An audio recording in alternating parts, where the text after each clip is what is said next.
Thank you. I will share the little slide that we went with, and we'll just remind ourselves of the things that we spoke about before and last week, and then we will continue on.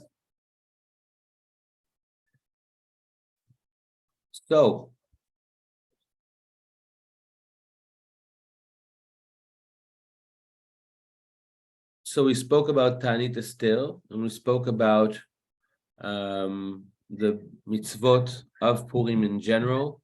We have the mitzvah of Megillah reading. We have the mitzvah of Mishloach Manot. We have the mitzvah of gifts to the poor and a festive meal. The four of them, actually three of them we saw are written in the Megillah, that the Jews decided, this is the only holiday we said that Jews accepted upon themselves, and that's why it's such one of the reasons it's such a special holiday. It's ours, and we put it in the calendar, and we decided what are the rules of this holiday, and we see in verse 22 that the Jews decided to turn it into a day of festivity, rejoicing, and giving food portions to one another and gifts to the poor. And this is what has maintained. These are the mitzvot of Purim, including reading the Megillah, so we could know what we're celebrating and what is it all about. So that's how we have the four mitzvot of Purim. And now we will go one by one and talk about all of those mitzvot. So the Megillah reading.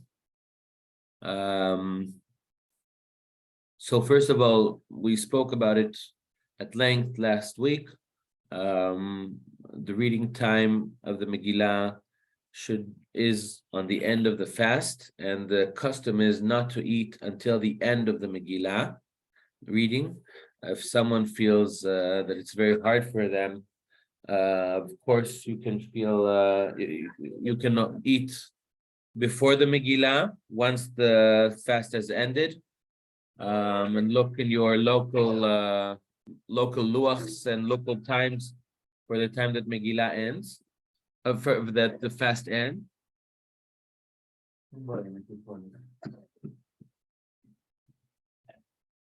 But once the time of the fast ends, we are allowed to eat. The custom is not to eat until after the Megillah reading.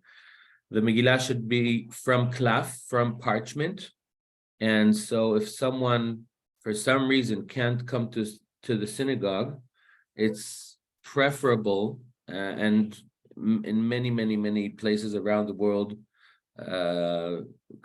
Jews in the community who have a Megillah of klaf, or the rabbis, or sometimes the Chabad rabbis, are very much willing to come to houses or organize some alternative readings with a Megillah that is made out of parchment, not only just a book or a chumash or things like that have the words of the Megillah, but actually a Megillah from parchment.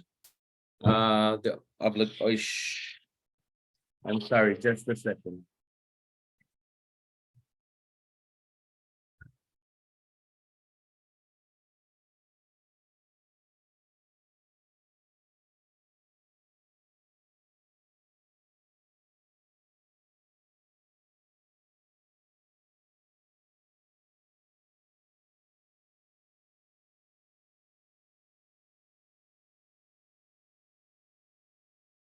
Okay, so I'm sorry for this disturbing. The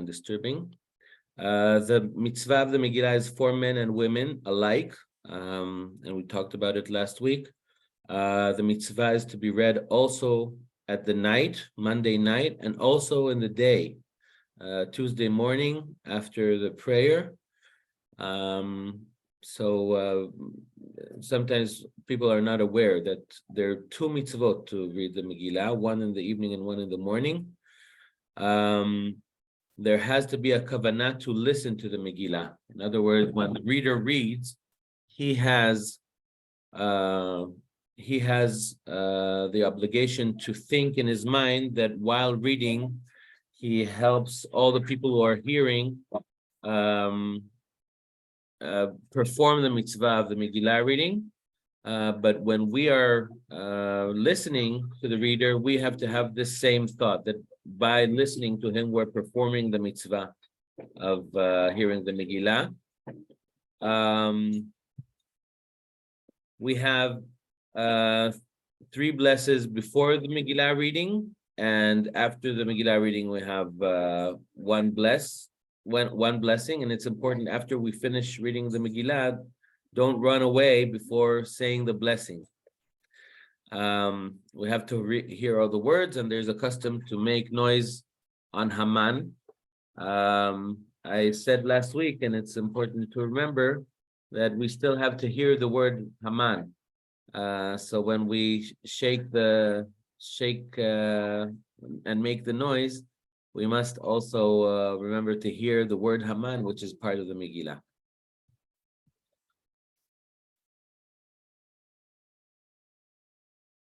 Yeladim?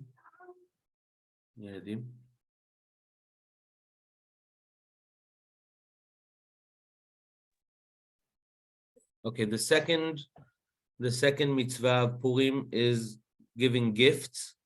This is not giving gifts to the poor.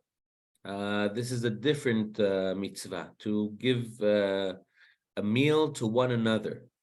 And we went over that last week. And giving to the poor. This also is a different mitzvah. Both of them are connected to the meals, and that's why the amount also of mishloach manot and also of matanot la'evunim, both to portions to one another and gifts to the poor, are measured in meals. We have to have a meal to give to the poor, or a meal's worth to give to the poor. And we have to give at least to two people.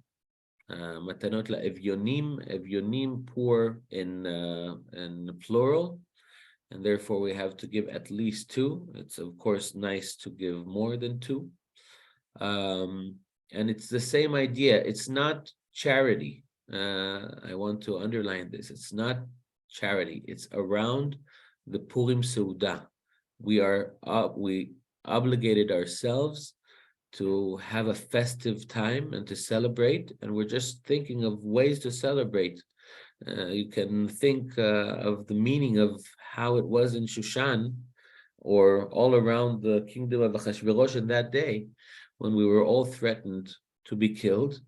And the decision of the Jews in that generation was that the answer for that kind of threat is to get together, is to become one.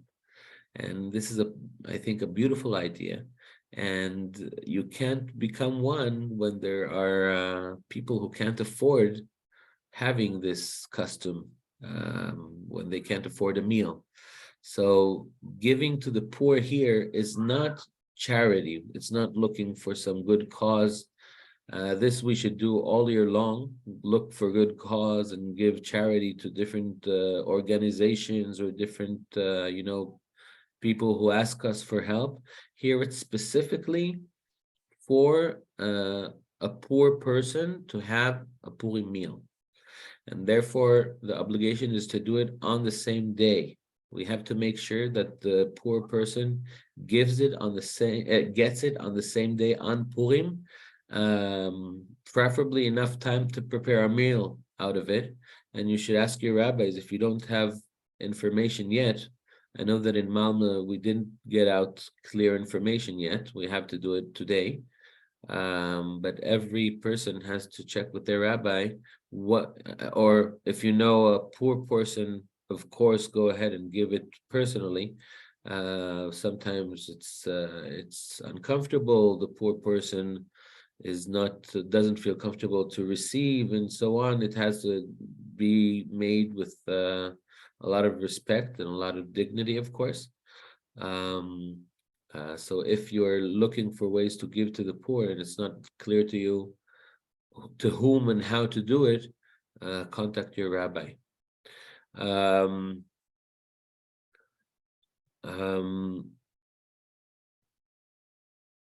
yeah, there are two maybe less practical things, but still, where we said that we will mix in also uh, aspects of spiritual how to also.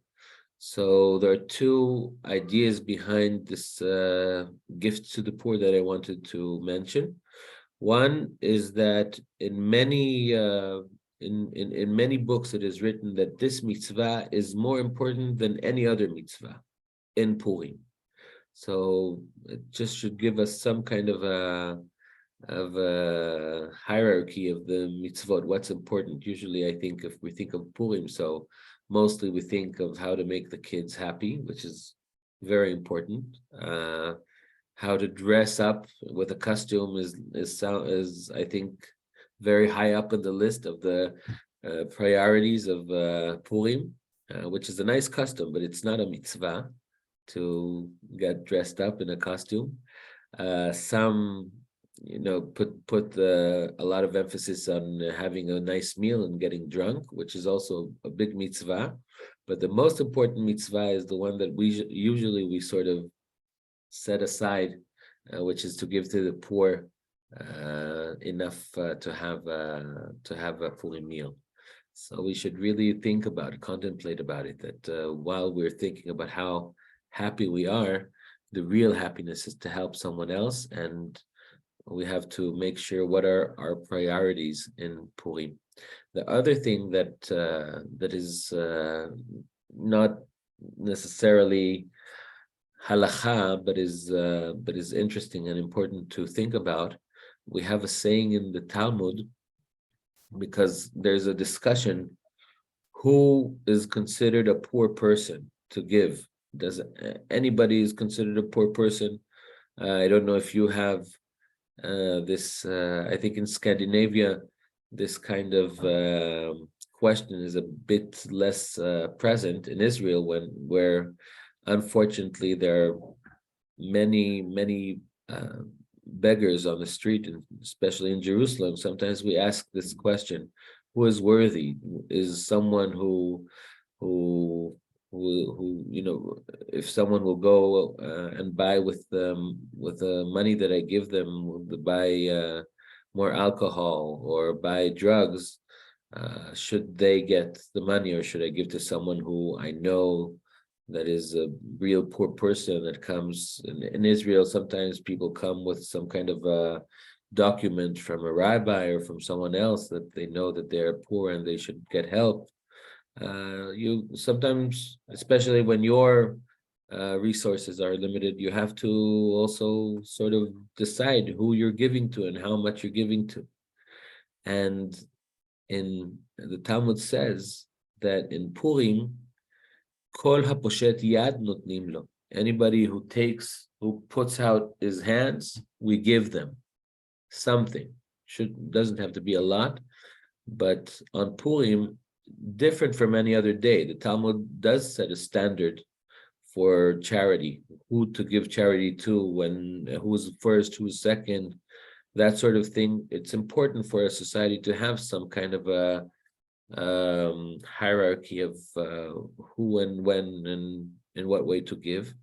On Purim, this is not relevant. Kol haposhet yad notnim lo. Anybody who puts out his hands asking for help or for charity, we give him something. This is I think a very meaningful thing spiritually, and actually in different Hasidic books and books of Jewish thought, they transformed this idea also to people who are not poor, and they said that we, as people who take our hand out sometimes to God, on Purim, kol haposhet yad notnim lo. Anybody who asks for something on Purim, it's a mitzvah for God, so to speak, to give. And to me, I think it's many times I talk about it with with the people in my shiurim that I think in our generation it has become very, very hard to feel needy. Very hard to feel needy, and many different needs. It could be material needs, but it could be also a need for empathy, or a need for a hug, or a need for a good word, or a need for a good eye. We have many different needs, and we feel ashamed to feel needy and to express that we need. And on Purim, kol haposhet yad notnim lo. Anybody who feels a need and he expresses his need, we should look around for people who express needs and to give them, not money, but other things. And also we ourselves should use Purim as the opportunity to express our need, and to wish that some Jew around will get it, and at least give us a little bit, or recognize the fact that we expressed our need. So this is Matanot LaEvyonim. Okay, now the center of all of Purim in terms of the mitzvot is the festive meal. We gave mishloach manot, gifts to one another, because that should be help, participating each in another's meal, to give a meal to the person. We explained it last week. And of course, giving to the poor a meal. So it's all around the meal. And the meal should be a festive meal, thanking God for saving us, and thanking God for turning the things upside down. It should be a festive meal in that sense, that we're eating bread, we're blessing hamotzi, and we're eating some kind of a festive course. There should be a lot of togetherness on Purim. So I'm sure you've all did it already, but if you for some reason plan to eat alone, make sure to invite someone, or to be invited to someone. It's important to be together. Also, a family together is togetherness. I'm not trying to set you up with other people necessarily, but to feel some kind of a togetherness. If someone feels lonely, they should make an effort not to be lonely on Purim. The meal, of course, should be on the same day of Purim. I wrote here singing and Torah in the meal. That's always good. In Purim, it's even better. And I must add here on the side that drinking a bit of alcohol helps that too. I noticed all over the world, but maybe especially in Scandinavia, that there's a sense that if you're not a rabbi, you can't say words of Torah, because you're not a professional Jew or something like that. And I think all year long it's wrong. Here we have a Beit Midrash.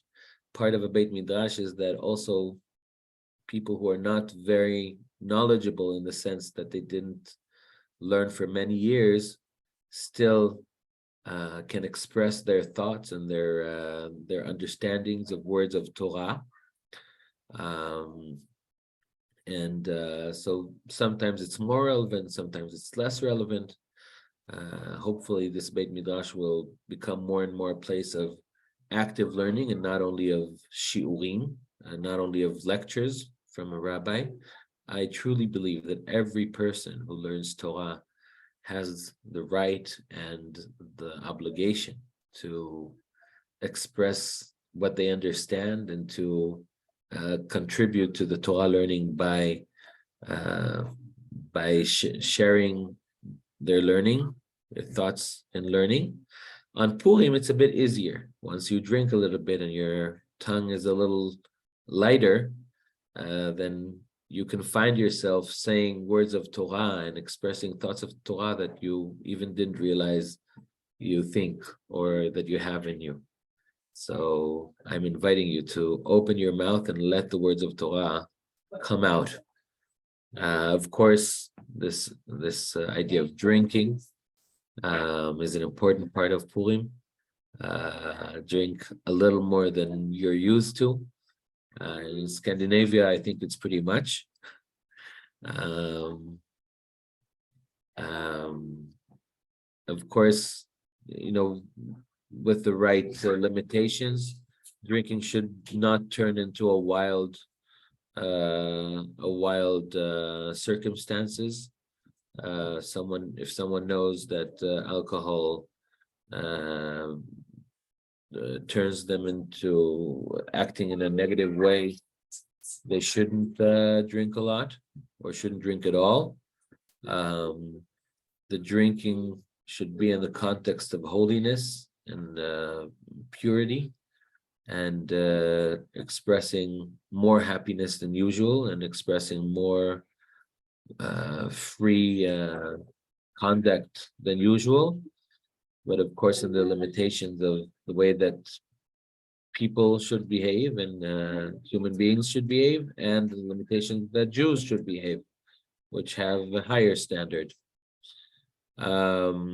The meal should be after performing all the mitzvot, because once you sit down and eat, it's harder to perform the rest of the mitzvot, to perform the mitzvah of the Megillah, of Mishloach Manot, and of the gifts to the poor. So that should be the last thing on your list. Usually people make their meal towards the afternoon, I don't know, 1, 2, 3, something like that. So they have the time before to perform the other mitzvot of the Mishloach Manot. And we'll get to it more in the next chapter of the prayer. But just to remind everybody that on Purim we say Al Hanisim. It's a prayer that we say also on Chanukah and also on Purim, and it is said on Birkat Hamazon as well as in the prayer. So when you're having your festive meal and you're finishing it, you should remember to say Al Hanisim.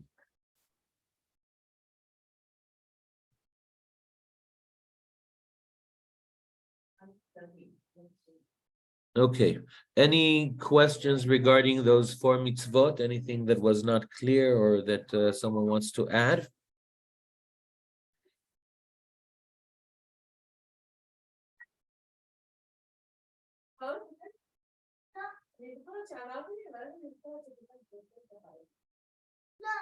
No. Okay, so we'll move on. Wait, let's see if someone... Will the mitzvah of giving to the poor be fulfilled if you instead invite them to the Suda, or should it be given as money to them? Very good question. It can be performed by inviting them to the Suda.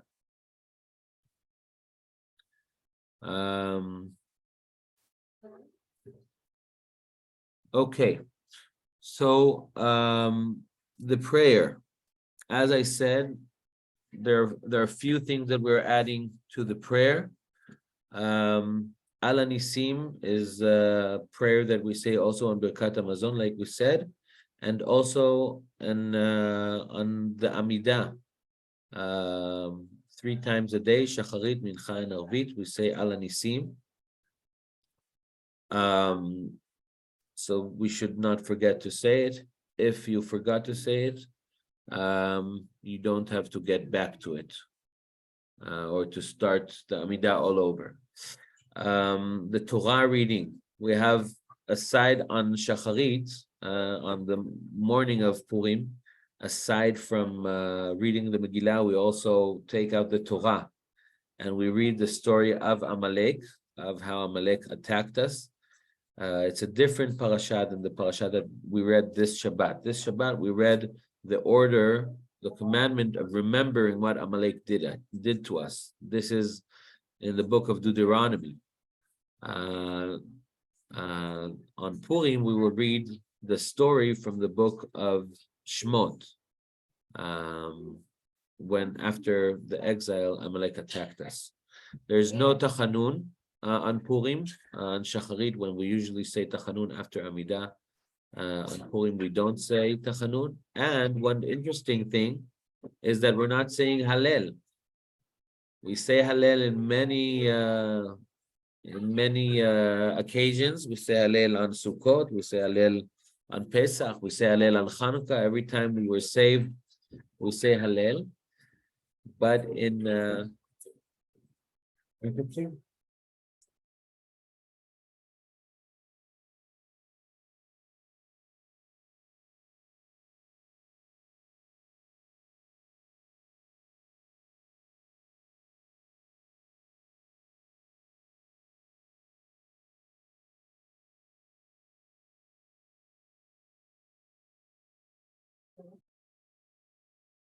I'm sorry.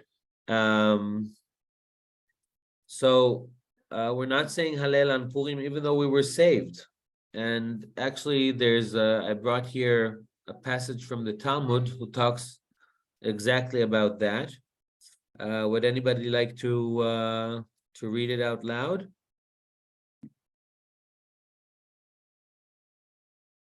Okay, so I will read it.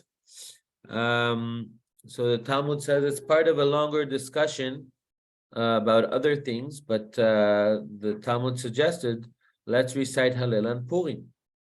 And the Gemara answers, Hallel is not said on Purim, and then there's a few answers why. So one answer is, because Hallel is not recited on a miracle that occurred outside Eretz Israel. And really it's true that, for instance, Chanukah, we do say Hallel, and it was on Eretz Israel, but of course, there's the main reason that we say Hallel is for a miracle that didn't happen in the land of Israel, but outside the land of Israel, in Egypt. And that's why we say Hallel also on Pesach and also on Sukkot. And the Talmud answers there that they were on their way to Eretz Israel, and that's why it's fine. But the story of Purim is a miracle that happened outside of Israel entirely in time of exile, when we were not even on the way to Israel, and that's why we're not saying Hallel. Rav Nachman says, another answer, that the reading of the Megillah itself is an act of reciting Hallel. And I think that's a very interesting and very beautiful answer, right? And sometimes we say Hallel as thanking God for what he did to us, but another option is to just talk about what God did to us. It's extremely interesting because maybe you know it. I'm just saying for those who are not familiar with this idea, that the name of God isn't mentioned in the Megillah even once. It's the only book in all of the Tanakh and all of the Bible that the name of God isn't mentioned at all. And actually the Talmud is saying that the name Esther is, of course, the Megillat Esther. The Megillah is called Megillat Esther. The name Esther is, of course, the name of the big queen, Esther, the queen who had a main role in saving us from Achashverosh, from Haman. But the word Esther is also very close to the Hebrew word Hester. Hester is hiding. And the idea behind that the idea behind this idea is that God is hidden in the Megillah, maybe very similar to our everyday life where God is hidden. We know, if we have big faith, we know that God is performing in every second within reality, but he's performing while hiding. He's not seen, obviously. We have to look him out, to search for him. And this search brings us closer to him. And so the idea that Kriyata Zo Halela, that the reading of the Megillah is the Hallel, is actually a very basic idea in Purim, that we're celebrating what God does in reality without being without being without revealing himself.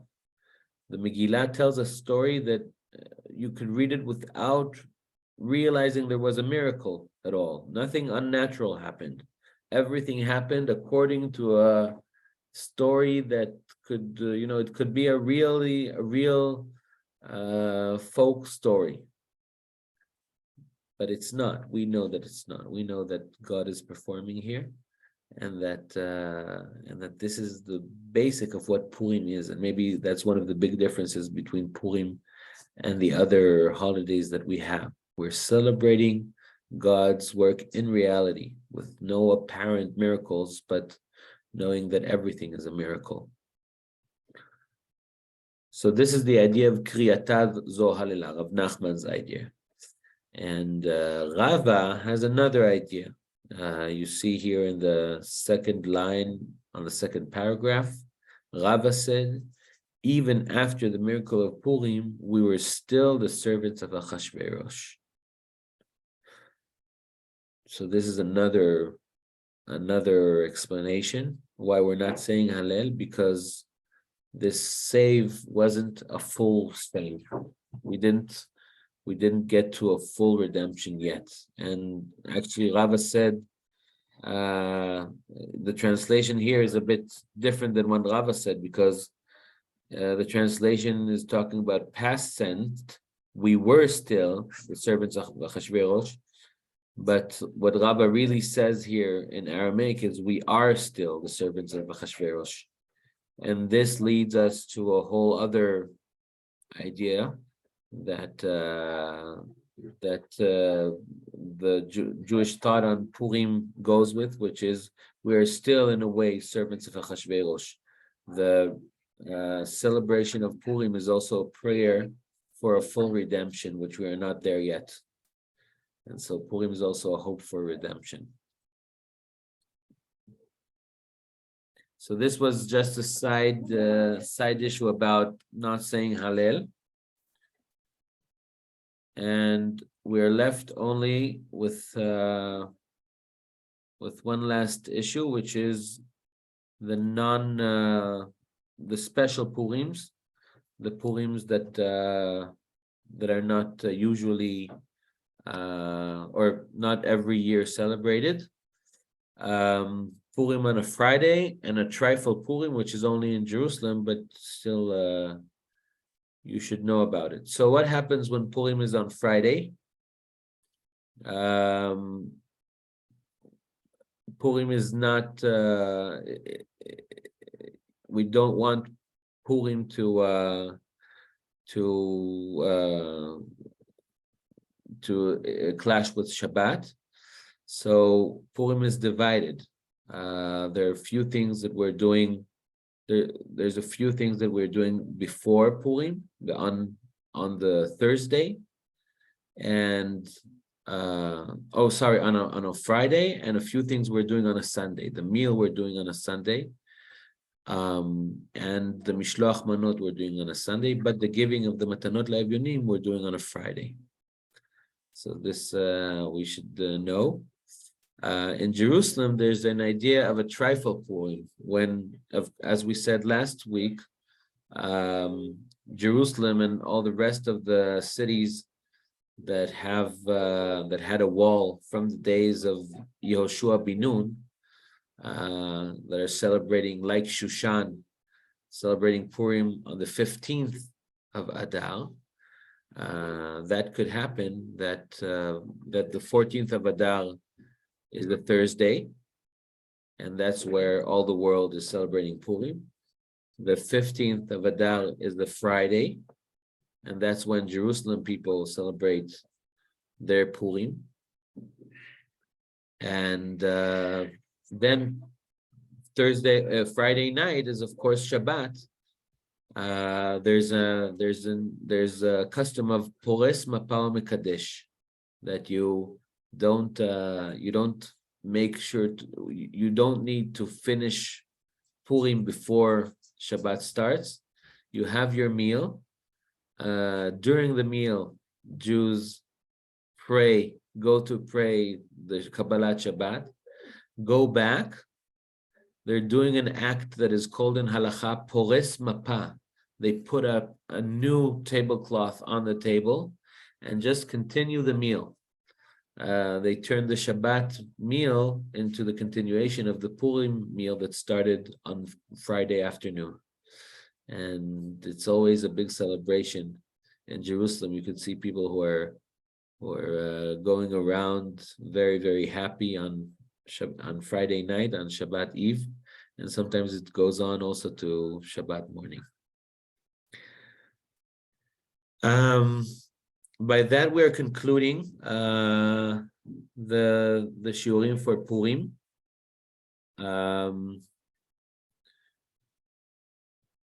This week was just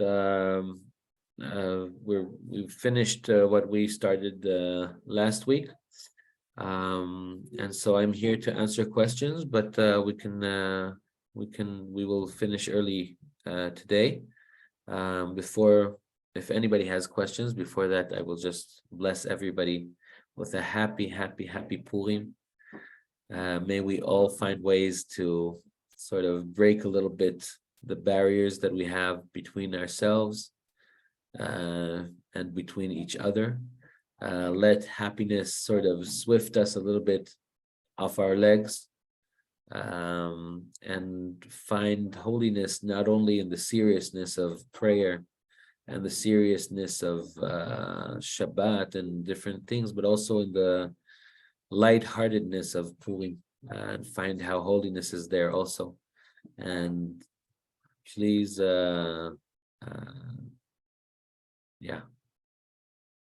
have a happy Purim. Yes, questions? Yes, I have a question. Yes. Is that when we are supposed to eat the festive meal, is it on Monday after fasting or Tuesday daytime? Again, when we are supposed to eat the festive meals, is it on meal? Yeah. The festive meal should be on the afternoon of Tuesday. Yes. If you're having a festive meal on Monday evening, it's fine. Many Jews do it, but you should know that it's not I would say it's great to have a nice meal on Monday night, but the mitzvah, the ikar of the mitzvah, the main part of the mitzvah is during the day, not on the night. Thank you. Any other questions? No. So Purim Sameach, everybody. Chag Sameach. Chag Sameach. Purim Sameach. Chag Sameach. חג שמח. חג שמח. תודה רבה. חג שמח. Purim Sameach.